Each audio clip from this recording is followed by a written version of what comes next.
شروع اللہ کا نام لے کر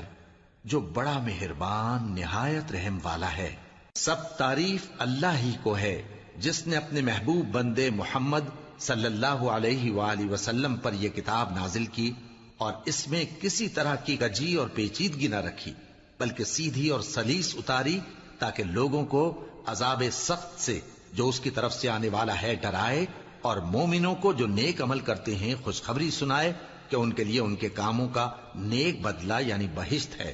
جس میں وہ ہمیشہ رہیں گے۔ تم نے بنی اسرائیل کی ایک جماعت کو نہیں دیکھا جس نے موسیٰ کے بعد اپنے پیغمبر سے کہا کہ آپ ہمارے لیے ایک بادشاہ مقرر کر دیں تاکہ ہم اللہ کی راہ میں جہاد کریں؟ پیغمبر نے کہا کہ اگر تم کو جہاد کا حکم دیا جائے تو ایسا تو نہیں کہ لڑنے سے پہلو تہی کرو۔ وہ کہنے لگے کہ ہم اللہ کی راہ میں کیوں نہ لڑیں گے جبکہ ہم وطن سے خارج اور بال بچوں سے جدا کر دیے گئے۔ پھر جب ان کو جہاد کا حکم دیا گیا تو چند اشخاص کے سوا سب پھر گئے، اور اللہ ظالموں سے خوب واقف ہے۔ یہ خوف دلانے والا تو شیطان ہے جو اپنے دوستوں سے ڈراتا ہے، تو اگر تم مومن ہو تو ان سے مت ڈرنا اور مجھی سے ڈرتے رہنا۔ جو کچھ اللہ نے ان کو اپنے فضل سے بخش رکھا ہے اس میں خوش ہیں، اور جو لوگ ان کے پیچھے رہ گئے اور شہید ہو کر ان میں شامل نہیں ہو سکے ان کی نسبت خوشیاں منا رہے ہیں کہ قیامت کے دن ان کو بھی نہ کچھ خوف ہوگا اور نہ وہ غمناک ہوں گے، اور اللہ کے انعامات اور فضل سے خوش ہو رہے ہیں، اور اس سے کہ اللہ مومنوں کا اجر ضائع نہیں کرتا جنہوں نے باوجود زخم کھانے کے اللہ اور رسول کے حکم کو قبول کیا۔ جو لوگ ان میں نیکوکار اور پرہیزگار ہیں ان کے لیے بڑا ثواب ہے۔ جب ان سے لوگوں نے آ کر بیان کیا کہ کفار نے تمہارے مقابلے کے لیے لشکر کثیر جمع کیا ہے تو ان سے ڈرو، تو ان کا ایمان اور زیادہ ہو گیا اور کہنے لگے ہم کو اللہ کافی ہے اور وہ بہت اچھا کارساز ہے۔ پھر وہ اللہ کی نعمتوں اور اس کے فضل کے ساتھ خوش و خرم واپس آئے، ان کو کسی طرح کا ضرر نہ پہنچا اور وہ اللہ کی خوشنودی کے تابع رہے، اور اللہ بڑے فضل کا مالک۔ جو مصیبت تم پر دونوں جماعتوں کے مقابلے کے دن واقع ہوئی سو اللہ کے حکم سے واقع ہوئی، اور اس سے یہ مقصود تھا کہ اللہ مومنوں کو اچھی طرح معلوم کر لے اور منافقوں کو بھی معلوم کر لے۔ اور جب ان سے کہا گیا کہ آؤ اللہ کے رستے میں جنگ کرو یا کافروں کے حملوں کو روکو، تو کہنے لگے کہ اگر ہم کو لڑائی کی خبر ہوتی تو ہم ضرور تمہارے ساتھ رہتے۔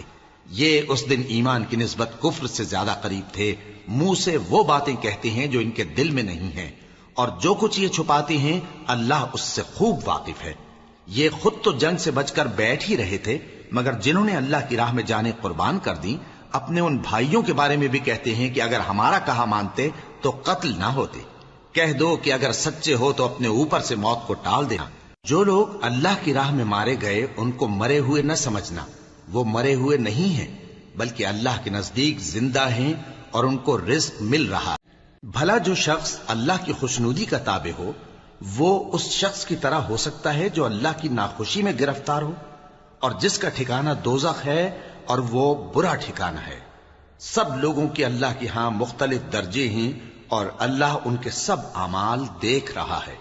اللہ نے مومنوں پر یقیناً احسان کیا ہے کہ ان میں انہی میں سے ایک پیغمبر بھیجے جو ان کو اللہ کی آیتیں پڑھ پڑھ کر سناتے اور ان کو پاک کرتے اور انہیں کتاب و حکمت کی تعلیم دیتے ہیں، اور پہلے تو یہ لوگ کھلی گمراہی میں تھے۔ بھلا یہ کیا بات ہے کہ جب احد کے دن کفار کے ہاتھ سے تم پر مصیبت واقع ہوئی، حالانکہ جنگ بدر میں اس سے دگنی مصیبت تمہارے ہاتھ سے ان پر پڑ چکی ہے، تو تم کہنے لگے کہ یہ آفت ہم پر کہاں سے آ پڑی؟ کہہ دو کہ یہ تمہاری ہی شامت اعمال ہے کہ تم نے پیغمبر کے حکم کے خلاف کیا، بے شک اللہ ہر چیز پر قادر ہے۔ اے نبی، اللہ کی مہربانی سے تم ان لوگوں کے لیے نرم مزاج واقع ہوئے ہو، اور اگر تم بدخو اور سخت دل ہوتے تو یہ تمہارے پاس سے بھاگ کھڑے ہوتے، سو ان کو معاف کر دو اور ان کے لیے اللہ سے مغفرت مانگو،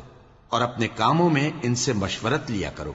اور جب کسی کام کا پختہ ارادہ کر لو تو اللہ پر بھروسہ رکھو، بے شک اللہ بھروسہ رکھنے والوں کو دوست رکھتا ہے۔ اگر اللہ تمہارا مددگار ہے تو تم پر کوئی غالب نہیں آ سکتا، اور اگر وہ تمہیں چھوڑ دے تو پھر کون ہے اس کے بعد تمہاری مدد کرے؟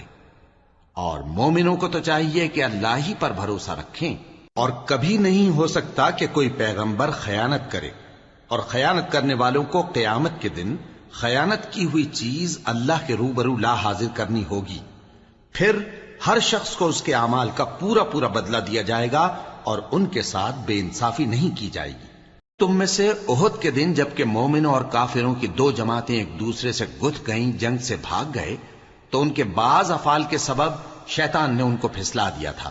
اور یقیناً اللہ نے ان کا قصور معاف کر دیا۔ بے شک اللہ بخشنے والا ہے، بردبار ہے۔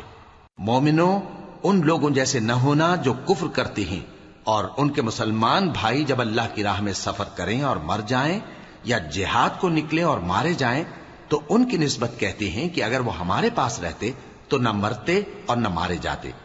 یہ اس لیے کہ اللہ ان لوگوں کے دلوں میں افسوس پیدا کر دے،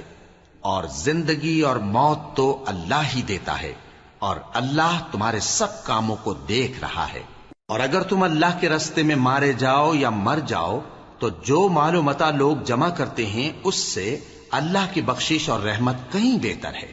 اور اگر تم مر جاؤ یا مارے جاؤ تو اللہ کے حضور میں ضرور اکٹھے کیے جاؤ گے۔ پھر اللہ نے اس پریشانی کے بعد تم پر تسلی نازل فرمائی، یعنی نیند،